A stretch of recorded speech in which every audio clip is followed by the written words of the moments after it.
Social order کے خلاف ہے، جس کو برہمن واد کہا جاتا ہے. ہم برہمن کے خلاف بالکل نہیں ہے، قطعاً نہیں. اسلام اس کی اجازت نہیں دیتا، عقل اس کی اجازت دیتی. اگر کوئی برہمن اس ملک میں انصاف کے نظام کو قائم کرنے میں مظلوموں کے ساتھ کھڑا ہوتا ہے، ہم اس کو آگے بڑھائیں گے. ہم جانتے ہیں کہ اس کے اندر جو صلاحیت ہے وہ صلاحیت دوسروں میں ابھی نہیں ہے. ہم یہ بات اس بات سے بالکل واقف ہیں اور آپ کی یہ بات بالکل درست ہے. لیکن ہم یہ نہیں چاہتے کہ جو اصل صورتحال زمینی سچائی ہے، مسئلہ ہندو مسلم بنا کر اگر اس ملک میں پیش کیا جائے گا تو مجھے نہیں لگتا کہ ہمیں کامیابی ملے گی. جمہوری نظام میں میجورٹی کا ایک بہت بڑا مسئلہ ہوتا ہے، اور میرا کہنا یہ ہے کہ اس ملک میں میجورٹی ظالم نہیں ہے، مظلوم ہے. اور وہ جو مظلوم میجورٹی ہے اس کو اکٹھا ہونا چاہیے. بس یہ ہے میری کل پکار. اور ان مظلوموں کے ساتھ کھڑے ہونے میں اگر کسی اور قبیلے کے، جو ظالموں کا قبیلہ ہے مثلا، اگر اس قبیلے کے انصاف پسند لوگ آتے ہیں تو وہ بھی تو ابوبکر عمر بھی تو قریشی میں سے تھے. جی. تو اگر اس قبیلے کے لوگ آتے ہیں تو ہم ان کا استقبال کریں گے، بلکہ ان کو آگے بڑھائیں. ہم کہیں گے کہ آپ لیڈ کیجئے انصاف کے قائم کرنے کی اس تحریک. ملک اس وقت جس دوراہے پر کھڑا ہے اور مسلم نوجوان یقیناً ان حالات میں بہت ہی زیادہ ذہنی کرب اور انتشار کا شکار ہے اور سمجھتا ہے کہ مستقبل بہت غیر یقینی ہے، تو پولیٹیکل امپاورمنٹ کے حوالے سے مسلم نوجوانوں کے لیے مختصراً آپ کیا ان کو ایجنڈا دیں گے؟ دیکھیے، میں مسلم نوجوانوں سے یہ اپیل کروں گا کہ نہ تو وہ مایوسی کا شکار ہوں اور نہ وہ غصے میں آئیں. مایوسی ارتداد تک پہنچاتی ہے اور غصہ دہشت گردی تک پہنچاتا ہے. وہ ایک معتدل نفسیاتی کیفیت اپنی بنانے کی کوشش کریں جس کا اصل سرچشمہ ایمان ہے، اللہ سے تعلق ہے، اور یہ ماننا ہے کہ اصل حقیقت یہ ہے کہ اللہ مالک الملک ہے، یؤتی الملک من یشاء تؤتی الملک من تشاء. اور اس کے نتیجے میں معتدل نفسیاتی کیفیت بنائیں اپنی، اور اس ملک کے اصل ایجنڈے کو سمجھیں. اس ملک کا اصل ایجنڈا ہندو مسلم نہیں تھا. اس ملک کا اصل ایجنڈا اس ملک کی اصل آبادی میں وہ طبقاتی نظام تھا. اس لیے وہ سیکولر اور کمیونل کا جو حکمت عملی تھے، جنگوں میں حکمت عملی بدلنی پڑتی ہے، ایک ہی حکمت عملی ہمیشہ نہیں رہتی. جو حکمت عملی بدر میں تھی وہ کچھ اور تھی، وہاں تو اچانک جنگ آ گئی تھی. احد کی حکمت عملی کچھ اور تھی، خندق کی حکمت عملی کچھ اور تھی. عقل بھی یہ کہتی ہے کہ ہم کو کسی ایک حکمت عملی پر اصرار نہیں کرنا چاہیے کہ ہمارے بزرگوں کی مقرر کی ہوئی حکمت عملی ہے. سیکولر کمیونل کا جو حکمت عملی تھی وہ سب ہم جانتے ہیں کہ فیل ہو گئی. کون ہے اس ملک میں سیکولر؟ اگر آپ میں دریافت کرنا چاہتا ہوں، نام بتائیے کون سیکولر ہے. سچی بات یہ ہے کہ بابری مسجد ہی کے مسئلے کو لے لیجئے، اس کے سلسلے میں جو کچھ بھی اب تک ہوا ہے وہ سو کالڈ سیکولر پارٹی ہی کے ذریعے ہوا ہے، انہی کے دور میں ہوا ہے. تو اب مسئلہ یہ نہیں ہے کہ سیکولر اور کمیونل کا ایجنڈا چل پائے گا. ہمیں غور کرنا چاہیے کہ ظالم اور مظلوم کی تفریق کریں. جب ہم یہ تفریق کریں گے تو مظلوم اکثریت میں ہے، بہت بھاری اکثریت میں، اور جمہوریت میں اکثریت کا ہی اصل میں فتویٰ چلتا ہے. تو اس اکثریت کو اکٹھا کرنے کی کوشش کریں. اور نوجوانوں سے میری اپیل یہ ہے کہ اس بات پر دھیان دیں، سنجیدگی سے اس بات کو سمجھیں، اور اس جو آبادی ہے ملک کی اصلی آبادی، دیکھیے ہمیشہ استعمال جو ہوتے ہیں لوگ، وہ استعمال کرنے والا کس کاسٹ کا ہے وہ الگ بات ہے، لیکن جو استعمال ہوتے ہیں مسلمانوں کے خلاف یہی لوگ استعمال ہوتے ہیں. وہ ایس سی ایس ٹی کے لوگ استعمال ہوتے ہیں، او بی سی لوگ استعمال ہوتے ہیں. اگر ان کے اندر مسلمانوں کی نفرت نکل گئی اور ان کے اندر مسلمانوں کے بارے میں جو واقعی خیال ہے وہ آ گیا، درست خیال آ گیا، تو ایک طرح سے ان کو استعمال کرنے والے نہتے ہو جائیں گے. تو یہ بہت بڑا کام. آپ دیکھیے اس دوران بڑے بڑے فسادات ملک میں نہیں ہو رہے، اب موب لنچنگ ہو رہی ہے، کسی کو ایک فرد کو گھیر کر پیٹ پیٹ کے مارا جا رہا ہے. اس کی ایک بڑی وجہ یہ بھی ہے کہ بڑے فساد کرنے کے لیے جتنی بڑی تعداد میں ایس سی ایس ٹی کے لوگ پہلے ان کو مل جایا کرتے تھے، اب ان کو شاید نہیں مل پا رہے. جی. یہ بہت بڑی زمینی سچائی ہے جس پر غور کیا جانا چاہیے. وہ کیوں نہیں مل پا رہے ہیں؟ اس لیے کہ ان کی تعداد گاؤں گاؤں میں ایسے لوگ بن گئے ہیں جو اصل ایجنڈے کو سمجھ گئے ہیں، اور وہ یہ سمجھ گئے ہیں کہ مسلمان ہمارے دشمن نہیں تھے، انہوں نے ہم کو مسلمانوں کے خلاف استعمال کیا. مسلمان تو ہمارے خیر خواہ دوست ہیں. اس لیے زمینی سطح پر ملک کے اندر عوام، مسلمانوں کے اندر اور غیر مسلم عوام کے اندر محبت بڑھ رہی ہے. اور یہ بہت اہم بات ہے. اگر اور کوئی کام نہ بھی ہو اس تحریک کے ذریعے، صرف اتنا ہی کام ہو اس تحریک کے ذریعے کہ ملک کے عوام کے اندر آپس میں نفرت ختم ہو جائے، تو یہ بہت بڑا کام ہے. اگر مسلمانوں کے بارے میں جو دشمنی کے جذبات بھڑکا دیے گئے تھے ان مظلوم طبقات کے لوگوں کے اندر، اگر وہی نکل جائیں یا ختم ہو جائیں یا کم ہو جائیں، یہ تو بہت بڑا اچیومنٹ ہے. اسی پلیٹ فارم پر آگے جا کر مثبت ملک کی تعمیر اور ترقی کے منصوبے دراصل بروئے کار لائے جا سکتے. بہت بہت شکریہ، جزاکم اللہ خیرن. ناظرین، اب جو میں اپیل آپ لوگوں ایک بات میں ذرا سا اور عرض کرنا چاہوں گا. مجھے ابھی یاد آئی ہے بات، وہ اگرچہ آپ کے پاس بھی وقت نہیں ہے، مجھے بھی فوراً کہیں جانا ہے، تو ایک بات میں کہوں کہ چونکہ آپ کے ذریعے سے پوری دنیا میں یہ بات پھیل جائے گی. وہاں سلمان صاحب نے دو باتیں کہی عاملہ کے اندر بھی، جی، اور اس سے ایک دن پہلے ایک ویب سائٹ کو انہوں نے کسی چینل کو انٹرویو دیتے بھی، اور بعد میں بھی کہی ہیں، اور وہ آپ کے اس سرجیکل اسٹرائک والے شو میں بھی انہوں نے وہ دو باتیں دہرائی. ایک تو یہ کہ Sajjad Nomani R S S کے agent, Sajjad Nomani R S S کا نمائندہ ہے، اور وہ اس کے انہوں نے عکس کیا تھا کہ میں نے اپنی کسی تقریر میں کہا تھا کہ میں ان کے کیمپوں میں جاتا ہوں، میرے ان کے کچھ لوگوں سے ذاتی تعلقات ہیں. اس سے انہوں نے یہ عکس کیا تھا، اور عاملہ میں بھی انہوں نے یہی الفاظ استعمال کیے کہ بہت سخت موڈ کیفیت لہجے وہ لہجے میں جس کا میں بچپن سے عادی ہوں. میرا ان کی بچپن کی دوستی ہے، تو مجھے میرے لیے کوئی تعجب کی بات نہیں ہے. دکھ کی بات ضرور ہوتی ہے. ان میں بہت صلاحیتیں ہیں، اللہ تعالیٰ ان کو ملت کی صحیح قیادت اور ملک کی صحیح قیادت کی توفیق ہے، تو وہ ہم سب کی رہے. انہوں نے میں ایک بات یہ کہنا چاہتا ہوں کہ مجھے اس پر بہت تعجب ہوا. ایک دن پہلے ہم لوگ بٹکل میں تھے اور ہنسی مذاق ہوا، ملاقات ہوئی، ساتھ رہے ہم لوگ بٹکل کے رابطہ ادب اسلامی کے سیمینار میں. اگر انہیں میری کسی تقریر کے بارے میں کوئی ایسا اشکال تھا تو بہت آسانی سے ہم لوگ آپس میں بات بھی کر سکتے تھے، لیکن شاید اس وقت تک ان کے ذہن میں ایسی کوئی بات نہیں تھی، ورنہ مجھے یہی ان کے ساتھ حسن ظن اور امید ہے کہ مجھ سے بات کرتے ہوئے بنگلور انہوں نے یہ دونوں باتیں میرے بارے میں سب سے پہلے کہیں جب وہ 8 تاریخ کو بنگلور آئے اور شری سے ان کی ملاقات ہوئی. اب وہ ملاقات سے پہلے کہیں یا ملاقات کی بات کہیں، یہ تو مجھے نہیں معلوم.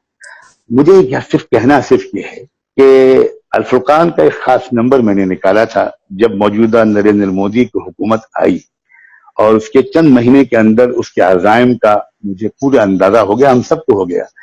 تو میں نے الفرقان کا ایک خاص نمبر نکالا تھا. مولانا سلمان صاحب کے بارے میں میری شاید خواہش تھی، میں نے گزارش بھی کی ہوگی کہ آپ اس کا مضمون لکھیں، لیکن ان کا مضمون اس میں نہیں آیا.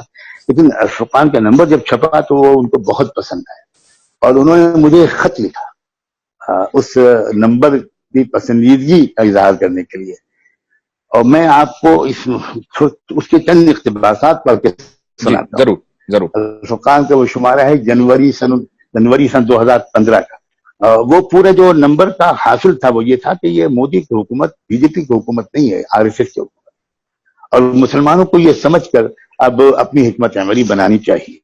اور وہ حکمت عملی کیا ہو، اسی کو نمبر کے مختلف مضامین کے ذریعے پیش کرنے کی میں نے اپنی وسعت کے مطابق کوشش کی. تو اس نمبر پر جو انہوں نے خط لکھا، خط تو ذرا تفصیلی ہے، میں اس کے ایک حصے سناؤں گا بس. اس میں انہوں نے یہ لکھا کہ برادر مکرم جی دمج ہوں سلام مسرون، امید ہے کہ مزاج گرامی بخیر ہوگا.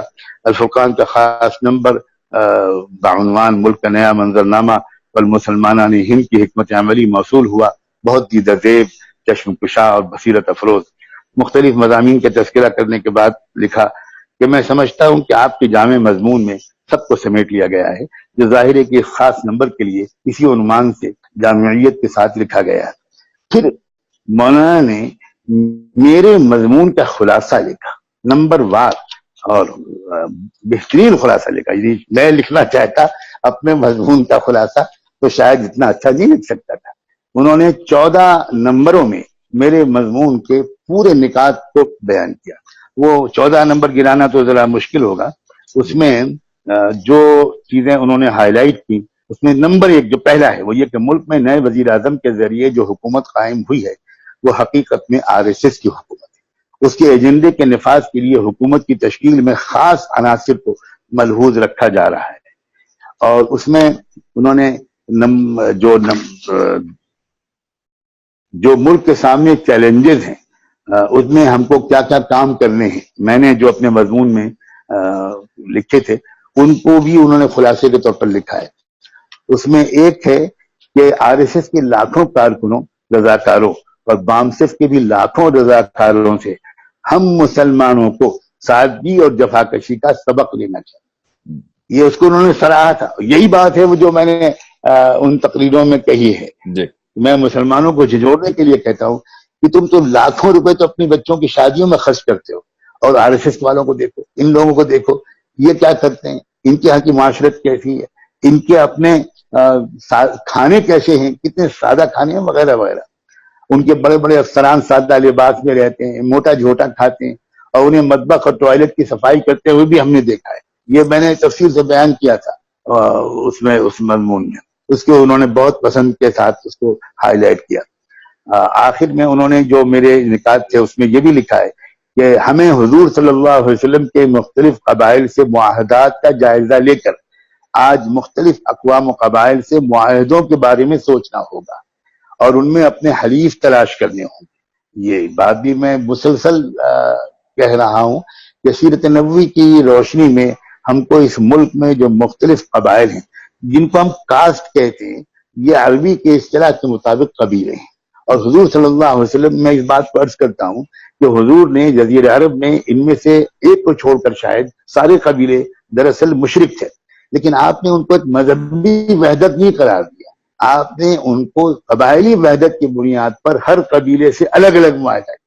میرے نزدیک اس طریقہ نبوی میں ہمارے لیے بہت بڑی رحمت ہے۔ ہم یہ نہ کہیں کہ یہ سب ہندو ہیں، ان کو ایک مذہبی وحدت قرار دے کر ہم طریقہ نبوی کی مخالفت کر رہے ہیں، اللہ کی نصرت سے محروم ہو رہے ہیں، اور بلا وجہ ایک اقلیت کو اکثریت بنا رہے ہیں۔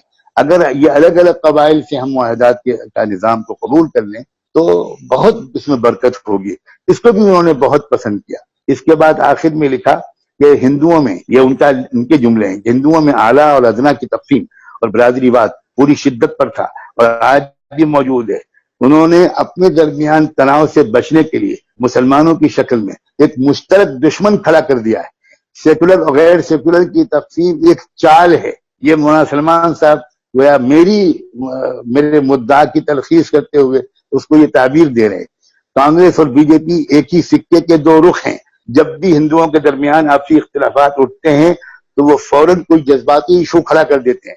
انا ہزارے کی تحریک بھی اسی لیے تھی۔ اسی پس منظر میں RSS نے مودی کو وزارت عظمیٰ کے لیے اور امت شاہ کو UP کے انچارج کے طور پر منتخب کیا، اور الیکشن میں ہندو سب خطرے میں ہے کہ نعرے کو استعمال کیا۔ فسادات میں پسماندہ اقوام کو بھڑکایا جاتا ہے تاکہ وہ ہندو بنے رہیں۔ یہ ساری چیزیں انہوں نے ہائی لائٹ کرنے کے بعد آخر میں جو جملہ لکھا، بس وہ میں سنا کر رخصت ہوں گا، جس میں انہوں نے لکھا کہ یہ وہ نکات ہیں نمبر 10، 11، 12 خاص طور پر، جن کا بھی ذکر اہل فکر و نظر کرتے رہتے ہیں اور ان کی ضرورت محسوس کرتے ہیں، لیکن اگر یہ خاص نمبر کام کے لیے ہے تو اہتمام کے ساتھ آپ کو اس کا بیڑا اٹھانا چاہیے، اور اگر یہ محض مشورے اور تجاویز نہیں ہیں اور آپ ان نکات پر کام کرنا ضروری سمجھتے ہیں تو مؤثر طریقے پر اس کام کو شروع کرنے میں دیر نہیں لگنی چاہیے۔ مجھے آپ کی عملیت اور فعالیت سے امید ہے کہ آپ اس خلا کو پر کریں گے۔ والسلام، سلمان الحسینی النبی۔ تو میں تو انہی کے مشورے پر کام کر رہا تھا، اور ابھی کچھ مہینے پہلے بنگلور میں ایک مشاورتی نشست میں اسی مضمون کو میں نے بیان کیا، جہاں پر دراصل موضوع یہ تھا کہ کیا لاہ عمل ہونا چاہیے ہم مسلمانوں کے سامنے ان حالات کے مقابلے کا۔ تو میں نے یہی باتیں پھر وہاں پیش کی، کچھ عملی تجربات بھی پیش کیے۔ تو میری پاس ہی بیٹھے ہوئے تھے، حسب معمول ہم لوگ ہمیشہ ساتھ ہی بیٹھتے ہیں، میں بیٹھتے تھے نہیں کہہ رہا تھا، کہہ رہا ہوں، میں بیٹھتے ہیں کہہ رہا ہوں، اور آئندہ بھی انشاءاللہ ساتھ ہی بیٹھیں گے۔ تو انہوں نے مائک میرے ہاتھ سے لیا اور یہ کہا کہ مولانا آپ کو اللہ نے اس کام کے لیے چن لیا ہے، اور ہم دیکھ رہے ہیں کہ آپ کس لگن سے یہ کام کر رہے ہیں اور اس کے کیا فائدے آ رہے ہیں۔ اب تکلف برطرف، کیونکہ میں نے یہ بھی کہا تھا کہ بھائی پسندیدگی سے مجھے بہت خوشی ہو رہی ہے. میں امید چاہتا ہوں کہ سارے بڑے حضرات اس کی تائید کریں گے. اس طریقے کی اس میں جان پڑ جائے گی. تو مولانا نے اپنے مزاج کے مطابق کہا یہ اکابرین اور بڑے بڑے سب چھوڑیے, آپ قائد ہیں, ہم آپ کی قیادت میں ہم لوگ سب یہ کام کریں گے. مولانا خالد سیف اللہ صاحب بھی وہاں موجود تھے, انہوں نے بھی اس کی پرزور تائید کی. تو اب وہ ان کے مشورے کہ اب مشورہ بدل رہا ہے, اب مجھے ہدایت دے رہے ہیں کہ یہ سب چھوڑو, یہ سب چھوڑ کر اب میں پھر ان سے بات کروں گا کہ بھائی اچھا ٹھیک ہے اب قبلہ بدل گیا تو میں بدلے ہوئے قبلے کی طرف نماز پڑھنا شروع کروں. میں مولانا سے بہت محبت کے ساتھ یہ گزارش کرتا ہوں کہ بہت سوچ سمجھ کر کوئی بات کریں, آپس کی مشاورت ہم لوگ جاری رکھیں اور بڑوں سے بھی مشورہ کریں, آپس سے بھی مشورہ کریں. اور مجھے امید ہے انشاءاللہ خاص طور پر رات جو انہوں نے ایک نیا جو انٹرویو دیا ہے میں بہت خیر مقدم کرتا ہوں. اور میں تمام سوشل میڈیا پر کمنٹ کرنے والوں سے درخواست کرتا ہوں خدا کے لیے اب تنقیدیں وغیرہ بند کر دیجئے. آپ نے تو شروع میں بھی وہی موقف اختیار کیا تھا یاسر صاحب, اب بند کر دیں تاکہ ہماری لڑائی آپس میں نہیں ہے, ہماری لڑائی اس ملک میں ظلم کی طاقت والوں سے ہے. ہم ان کے خلاف لڑائی کریں. ہو سکتا ہے کوئی اس انداز سے مقابلہ کرے, کوئی اس انداز سے مقابلہ کرے, الگ الگ جہتیں ہو سکتی ہیں کام کی, لیکن ہمارے درمیان ایک دوسرے پر اعتماد اور ایک دوسرے کے لیے حسن ظن, ایک دوسرے کے لیے تعاون اور دعا, یہ مزاج ہمارا بننا چاہیے. جزاکم اللہ خیرن. آپ صلی اللہ علیہ وسلم کی حدیث ہے عقیلوا ذوی الہیئات آثاراتہم الا الحدود. ہم تو اسی پر پابند ہیں, اور میں اکثر سوشل میڈیا پر اپنے جو میرے دوست ہیں ان سے کہتا رہتا ہوں کہ یہ بڑوں کی کچھ اختلافات ہیں اور اس میں ہم اپنے کو اپنے دامن کو بچا لیں, یہ بہت زیادہ ضروری ہے. اور گزشتہ ایک مہینے سے جو سوشل میڈیا پر صورتحال ہے وہ بہت زیادہ تکلیف دہ ہے, ہر درد مند دل کے لیے بہت زیادہ تکلیف دہ ہے.